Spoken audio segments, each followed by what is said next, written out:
The Minnesota Golden Gophers seem like they could be a really competitive force in the Big Ten this year after yet another impressive week with two impressive wins in conference play. Now, the Gophers went 2-0 last week, first getting a win in Ann Arbor against the Michigan Wolverines on the road, then coming back and winning a really tough grit and grind kind of game against the Maryland Terrapins.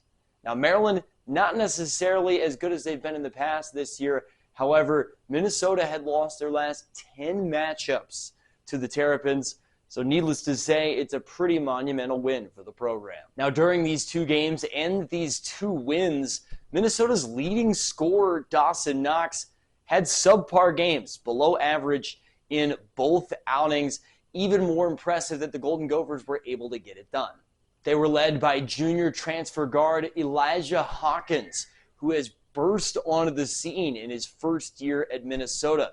In these two games, he had 16 assists and 8 steals combined, including 6 steals against the Terrapins in their win on Sunday. Minnesota is now 12-3 overall on the year and 3-1 in Big Ten conference play. Now, can they be a competitive force in the Big Ten this year? Perhaps. Put your thoughts down in the comments section below on what your thoughts are on this Minnesota squad. I personally think they're going to be competitive, probably not one of the top teams at the end, but I think they could be vying for an NCAA tournament spot.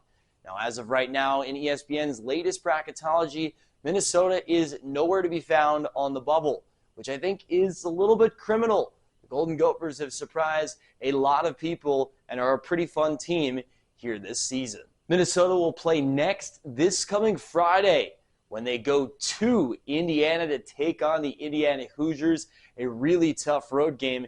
If they could pick up a win there, they certainly would turn a lot of heads. For their awesome week in Big Ten play, the Minnesota Golden Gophers take home Big Ten Team of the Week right here on College Hoops Tonight. Subscribe down below if you are interested in a little bit more Big Ten basketball talk. Thank you for watching, and we will see you next time.